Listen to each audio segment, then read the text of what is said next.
Ian Carmichael now reads the fourth of our 5 morning stories by A.J. Allen. It's called A Joyride. At the beginning of this last September, I was spending a long weekend with some friends of mine who live near Ascot. He's a member of a big firm of underwriters. Not that it matters in the least what he does for a living, but I just mention it. And in case you don't know what an underwriter is, you've only to look at the end of your insurance policy, and you'll find a list of 7 names applied with a rubber stamp. Those are underwriters, and they are the unfortunate individuals who have to fork out when you make a claim. Incidentally, I can't help thinking that on occasions like the 5th of November, underwriters must feel rather overwrought. All the same, I must admit that my friend seems to thrive on taking these appalling risks. I've called it a long weekend because I was staying till Tuesday morning. Well, after we'd gone up to bed on the Monday night, I saw a glare in the sky and actual smoke and flames appearing over some trees about half a mile off. I felt a bit of a brute, but I went along to my host's room and said, "I hate to talk shop, but there is a perfectly good house on fire functioning quite close to. Don't you think something ought to be done about it?" Well, he came dashing back to my room and looked out of the window, and then he said, "Lord, that must be the Stimsons. We shall have to go along and help." So we flung on some suitable garments and started off for this place. It never does to go empty-handed to a fire in the country, so we took a ladder with us. Well, by the time we arrived on the scene, they'd given up trying to put the fire out as a bad job. There wasn't any water. They were merely trying to save what furniture and so on that they could.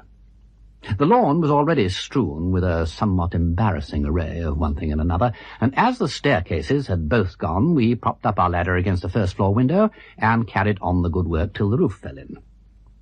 After that, we left the various fire brigades and took the inmates of the house back to our place and put them up as best we could. We all turned out of our rooms, but I don't think anyone actually went to bed. There was a ghastly meal of sandwiches and coffee at about 6, and after that I bagged a bathroom and got clean. Then, after breakfast, we went and inspected the ruins of the house, and such of us as had to came up to town. I turned up at my office with the full intention of taking the afternoon off, but when I got there was what they call a flap-on. You know, a panic. It was about something quite futile. Panics usually are, but it meant everyone staying till it was over. I didn't get home till after 7, by which time I was dead to the world. I don't know about you, but I simply cannot do without sleep indefinitely. The trouble was that they were expecting me here at the BBC at 10:15 to read one of these stories. Well, I changed and had a light dinner at home and slept solidly all the way here. They were awfully good to me when I arrived. They plied me with strong black coffee up in the canteen and kept me going just long enough to tell my story. And then I fell asleep in front of the microphone. Colonel Brand looked in and shook me and said, "If you don't mind waiting a few minutes, I'll give you a lift home." Apparently there was a party of people whom he was going to drop on the way, but they weren't quite ready. They were being shown the control room first. Well, presently he came along with these people, and we all piled into his car. It was a bit of a squash, as we were 7 up, so I sat on the floor and leant back against the knees of some young woman. I'm sure she was delightful, but her knees were very bony. They very nearly kept me awake. The next thing I remember was our driving into the courtyard of Queen Anne's Mansions. There are several entrances to the flats round this courtyard, and we stopped at the one in the middle of the right-hand side. We all got out, and then there was a discussion. These good souls wanted us to go up to their flat and have a drink, and Colonel Brand said that he would, and I was just beginning to say I was afraid I couldn't stop, when the hall porter chipped in and said the car couldn't stop where it was. If it was going to be left for any length of time, it would have to be parked in the middle of the quad by the fountain. So our 5 friends went inside, leaving Colonel Brand and me on the pavement. Now, I want to make this bit quite clear, if you don't mind. He moved the car out into the middle. There were several others there, all in a row, and then he came back and said, "Do come up just for a few minutes. It's only 11:15. I said, "Don't think me awfully ungracious, but I'm really not in a fit state. Make my apologies to Mrs. What's-her-name, and for pity's sake let me go on sleeping." So he said, "All right," and went in, and I went across and got into the car. It was a bit public there, so in order not to look too much like an exhibit in a glass case, instead of sitting on the seat, I arranged myself in my old position. That is to say, on the floor, leaning back against the seat, and I closed my eyes once more. Well, I don't know how long I slept, but the next thing I was aware of was that we were no longer standing still. We were proceeding along the road at a rate of knots. Well, this didn't worry me, of course, because it only meant that Colonel Brown had started up without calling me and was running me home. But when we shot across Putney Bridge, it was clear that there was something wrong somewhere. Well, I raised myself up a few inches and took a cautious look forward.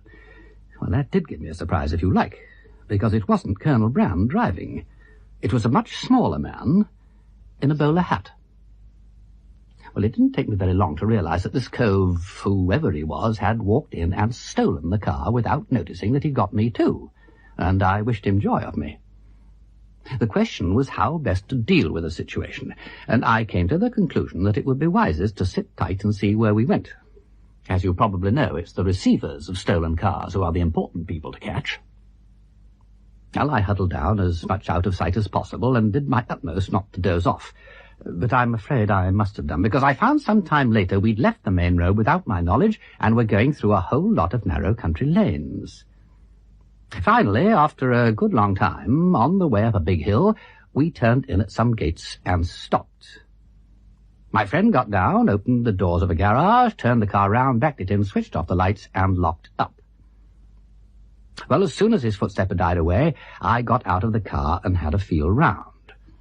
The garage doors were firmly padlocked on the outside, but that wasn't very serious, because the staples the padlock was fastened to were bolted through the doors, with nuts of these bolts on the inside.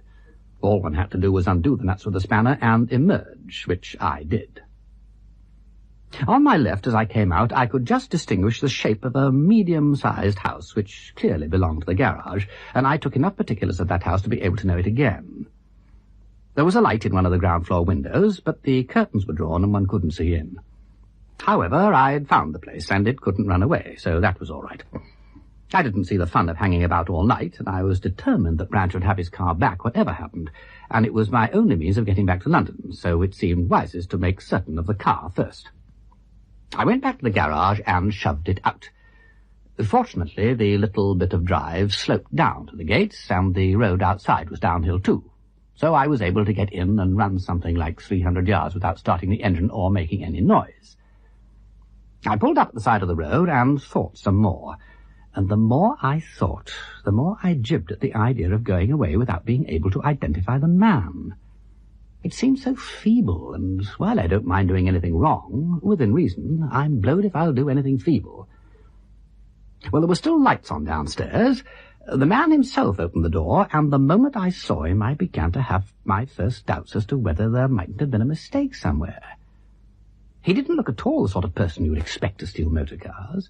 He was between 45 and 50, and most friendly.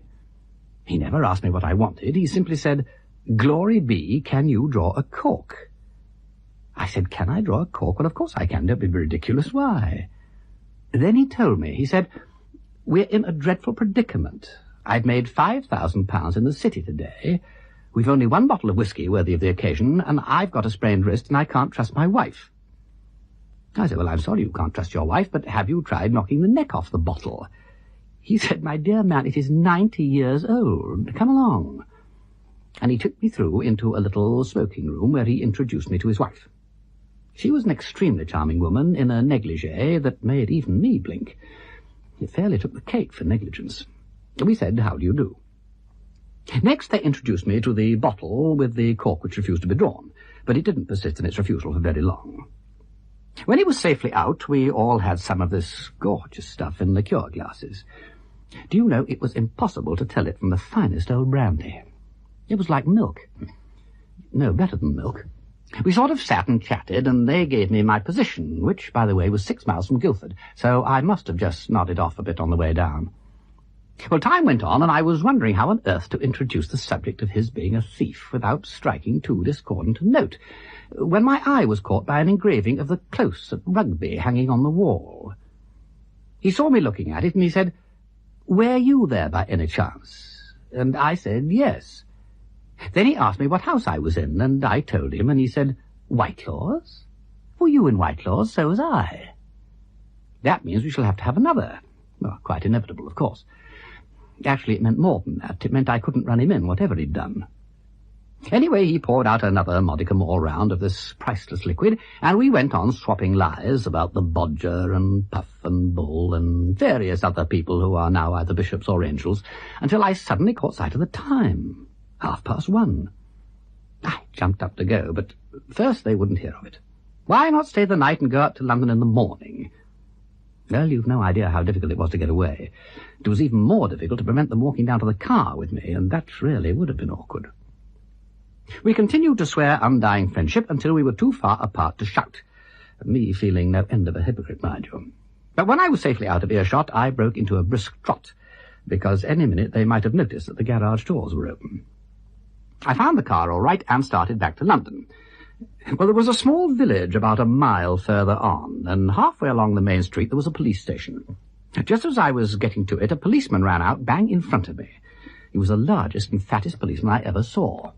He was trying to do up his belt as he ran, and it wouldn't meet, and he scuttled along in the glare of my headlights, dodging from side to side, just as rabbits sometimes do. I had to pull up to avoid running over him, and he asked me if I was going past Bolton's Corner. I hadn't the faintest idea, of course, but I offered to drive him there if he'd show me the way. And he got in, and the car promptly developed a heavy list. On the way along, I asked him, what's the trouble at Bolton's Corner? And he explained that some people had broken into a garage and stolen a motor car, and the police were out all over the shop blocking the roads. One of the places where they were shoving up a barrier was this Bolton's Corner, where we were going to. Well, this looked cheerful. I worked it out that it couldn't be me they were after, because there'd hardly have been time. But in any case, it would mean my being held up for goodness knows how long, and asked a whole lot of silly questions. Well, presently we arrived at this place and found an inspector and 2 constables very industriously rigging up a barricade of scaffold poles. We stopped and got out, and the inspector came up and thanked me very civilly for having given his man a lift. He clearly recognized I was respectable and all that, but his instructions were to let no one through. I said, well, that's all right, Inspector. Of course you've got to obey orders, and I like your barrier. But are you quite sure you have chosen the best place for it? And I took him back to a little bridge I'd just crossed and said, there now, that's lovely and narrow. You could hold it against an army. He quite agreed, and they took down their poles and things from in front of me and solemnly carted them back to this bridge behind me, which only goes to show that there are more ways than one of passing a barrier. I didn't wait to see what sort of a job they made of it, because I was beginning to feel sleepy again. In fact, my recollections of driving up to town are distinctly hazy, but I got there somehow or other. I even managed to park the car with meticulous care in the exact position it had been taken from in Queen Anne's mansion's courtyard. My first really clear impression was standing on the running board and comparing my wristwatch with the clock on the dash. They both apparently stopped at 11:30. I thought, that's funny. And I walked across to the hall porter and asked him what the time was, and he said, 11:30.